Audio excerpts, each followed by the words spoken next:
ரதி மீண்டும் தன் மொபைலில் இருந்த போட்டோவை பார்த்து பேப்பரில் பென்சில் ஸ்கெட்ச் செய்ய தொடங்கினாள். அப்போது அவள் தோள்களில் பறந்து வந்து அமர்ந்து கொண்ட சிம்ரன் கிளி கத்தியது. அதனால் சிம்ரனை எடுத்து தன் கையில் வைத்துக் கொண்டு அதன் முகத்தை உற்று பார்த்த ரதி, ஓய், நீனும் தூங்க போலியா? முதல்ல ஒரு கூண்டு வாங்கி உன்னை அதுக்குள்ள போட்டு அடைக்கணுடி. உன்னை வீட்டுக்குள்ள ஃப்ரீயா விட்டதுனாலதான் நீ இங்கேயும் அங்கேயும் சுத்திட்டு இருக்க. உன்னை யாராவது புடிச்சிட்டு போயிட்டாங்கன்னா நாங்க எங்க போய் உன்னை தேடுறது என்று கேட்க சிம்ரன் மீண்டும் அவளை பார்த்து கத்தியது. அதனால் குறுகுறுவென்று அந்த கிளியின் முகத்தை பார்த்த ரதி, சாப்பிட்டியாடி என்று கேட்க சாப்பிட்டேன் என்று சொல்வதை போல தன் தலையை ஆட்டிவிட்டு கத்தியது சிம்ரன். சரி, ஓகே, நீ போ, எனக்கு நிறைய வேலை இருக்கு என்று ரதி தன் கைகளை விரிக்க அவளை டிஸ்டர்ப் செய்யாமல் அங்கிருந்து பறந்து சென்று விட்டது சிம்ரன். மீண்டும் தன் போனை பார்த்து வரைய தொடங்கினாள் ரதி. அப்படியே அவள் வெகு நேரமாக வரைந்து கொண்டே இருக்க அவள் அருகில் அமர்ந்திருந்த விக்ரம் அவளது ஒவ்வொரு அசைவுகளையும் பார்த்து ரசித்துக் கொண்டிருந்தான். அவள் ஒரு டி-ஷர்ட்டும் நைட் பேண்ட்டும் அணிந்திருந்தாள். அதனால் அவளது பப்ளியான தேகத்தை அவனது கண்கள் எளிதாக அளவெடுத்தது. தன் பார்வையால் அவளை ஸ்கேன் செய்து கொண்டிருந்த விக்ரம் அவளது பெரிய தொப்பையை பார்த்துவிட்டு தனக்குள் சிரித்தவன், நல்ல புச்சுக்கு புச்சுக்குன்னு டெடி பேர் மாதிரி இருக்க நீ. அப்படியே அந்த குழு பிங்கி பிங்கி கன்னத்தை பிடிச்சு நறுக்குன்னு கிள்ளி உனக்கு கொஞ்சம் போல இருக்கு.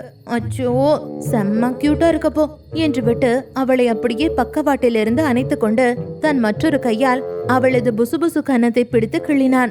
அதனால் சட்டென தன் மீது ஏதும் மின்சாரம் பாய்ந்தது போல உணர்ந்த ரதி விருக்கென்று பயந்து சுற்றி முற்றியும் பார்த்தாள். பயத்தில் உடனே அவளுக்கு வியர்த்து கொட்டியது. அவளது பதட்டமான முகத்தை பார்த்து சிரித்த விக்ரம் அவள் அருகில் கட்டிலில் தன் ஒரு கையை தலைக்கு முட்டு கொடுத்து படுத்துக்கொண்டு அவளை பார்த்து கள்ளத்தனமாக புன்னகைத்தான்.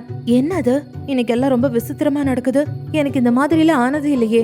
ஏன் எப்போ என் கூட யாரோ இருக்கிற மாதிரி இருக்கு என்று நினைத்து குழம்பியவள் அப்போதுதான் அவள் வரைந்து வைத்திருந்த ஓவியத்தை பார்த்தாள். அப்படியே விக்ரமின் உருவத்தை அச்சு பிசராமல் வரைந்து வைத்திருந்தாள் ரதி.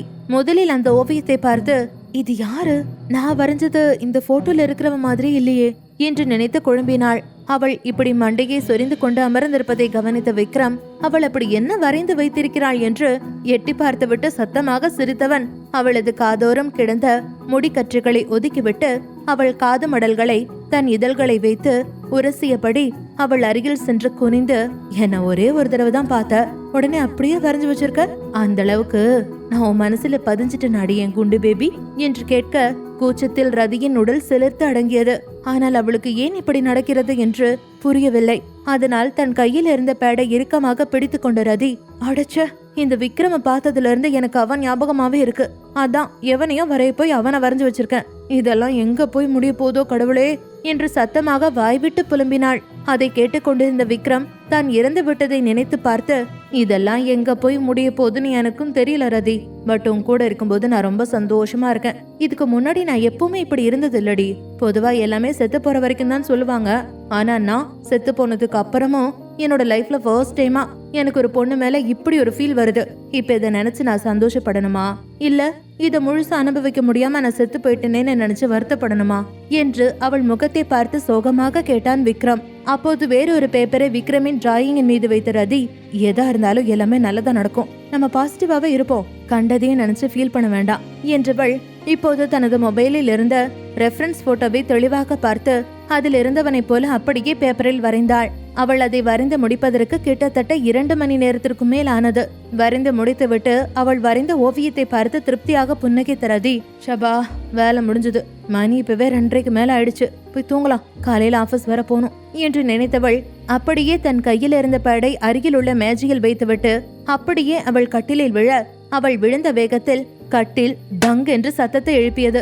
ஆனால் அதையெல்லாம் கண்டுகொள்ளாத ரதி அங்கே கிடந்த 2-3 தலையணைகளை எடுத்து அது அதற்கான சரியான இடத்தில் போட்டவள் ஒரு தலையணையின் மேல் காலை போட்டுவிட்டு மற்றொரு தலையணையை கட்டிப்பிடித்து கொண்டு படுத்தாள். இப்போது அந்த தலையணைகள் கிடக்கும் இடத்தில்தான் விக்ரம் படுத்திருந்தான். ரதி இப்போது தலையணை என்று நினைத்து அவன் மீதுதான் தன் கைகளையும் கால்களையும் போட்டுக்கொண்டு படுத்திருந்தாள். ஆத்மாவாக இருந்தாலும் அவளது அணைப்பை மனதார உணர்ந்த விக்ரம் அவள் தன் அருகில் மிகவும் நெருக்கமாக படுத்திருந்ததால் ஒருவித தயக்கத்துடன் அவளது முகத்தை பார்த்தான். வந்து படுத்த 10வது நொடியில் அவள் தன் கண்களை மூடி குரட்டை விட்டு தூங்க தொடங்கியிருந்தாள். அவளது தலைக்கு மேலே சுற்றி கொண்டிருந்த ஃபேன் வேகமாக ஓடுவதற்கு பதிலாக அதற்கு மிகவும் வயதாகி இருந்ததால் லேசான சத்தத்துடன் சிரமப்பட்டு நடந்து கொண்டிருந்தது.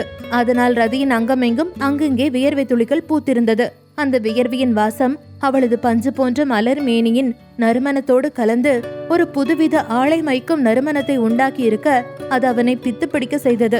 அவனது உயிரற்ற ஆத்மா இன்னும் உயிர்ப்புடன் இருந்தது. அவளை நெருங்க சொல்லி அவனை உசுப்பேத்தி கொண்டிருந்தது. நாம் ஒருத்தியை காதலித்தாலே அவளது விருப்பமின்றி அவளை நெருங்குவது தவறு என்று நினைப்பவன் அவன். இப்போது இவர்களது விஷயத்தில் இப்படி ஒருவன் அவள் அருகில் இருப்பது அவளுக்கு தெரியாது. இதில் அவளிடம் அத்துமீற துடிப்பதெல்லாம் அபத்தமானது என்று நினைத்த விக்ரம் தனது உணர்ச்சிகளை கட்டுப்படுத்தி கொண்டு அவளது குழந்தை போல கியூட்டாக இருந்த முகத்தை பார்த்து அவளை ஒரு குழந்தையாகவே நினைத்து அவளை இறுக்கமாக கட்டிப்பிடித்து கொண்டு படுத்தான். ஆழ்ந்த உறக்கத்தில் இருந்த ரதிக்கு திடீரென்று யாரோ போட்டு அழுத்துவதை போல இருந்தது. அதனால் அவளுக்கு மூச்சு விடவே சிரமமாக இருப்பதை போல இருக்க சட்டென மூச்சு வாங்கியபடி தன் நெஞ்சை பிடித்து கொண்டு எழுந்து அமர்ந்தாள் ரதி. பயத்தில் அவளது உடல் வியர்வையில் நனைந்திருந்தது.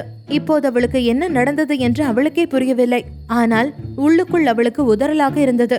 அதனால் போய் அம்மா எழுப்பி இப்படி எல்லாம் இருக்குன்னு சொல்லலாமா என்று நினைத்தவளுக்கு வேணாம், இதெல்லாம் சொன்ன அம்மா பயந்துரும். சரியா தூங்காததுனாலதான் ஒருவேளை இப்படி எல்லாம் இருக்குதோ என்னமோ.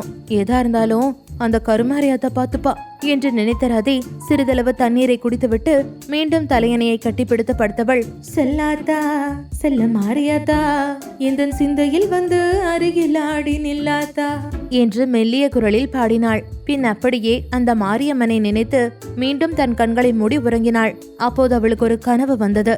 அதில் ஒரு மாளிகை போன்ற வீட்டின் விசாலமான ஹாலில் உள்ள பெரிய உயர்தர வெள்ளை நிற சோஃபாவில் கால் மேல் கால் போட்டு அமர்ந்து ஒரு பெரிய ஆள் உயர டிவியில் உன் தலைமுடி உதிர்வதை கூட தாங்க முடியாது அன்பே, என் இமைகளில் உன்னை நான் தாங்குவேன் என்ற ரொமான்டிக் பாடலை பார்த்து கொண்டிருந்த ரதி தானும் அந்த பாடலை மெல்லிய குரலில் முணுமுணுத்துக் கொண்டிருந்தாள். அப்போது ஆபீஸில் இருந்து வீடு திரும்பிய விக்ரம் தன் கைகளில் இருந்த பேக்கை ஓரமாக தூக்கி போட்டுவிட்டு வேகமாக ரதியின் அருகே சென்றவன் அவளை அசால்ட்டாக தன் இரு கைகளிலும் மேந்தி கொண்டு வேகமாக சுற்றி, ஹோய் பப்ளி மாஸ், நான் உன்னை எவ்வளவு மிஸ் பண்ண தெரியுமா என்று காதலுடன் கேட்க அவனது தோள்களில் தன் இரு கைகளையும் மாலையாக போட்ட ரதி, நானும் தான் உன்னை ரொம்ப மிஸ் பண்ண விக்கி.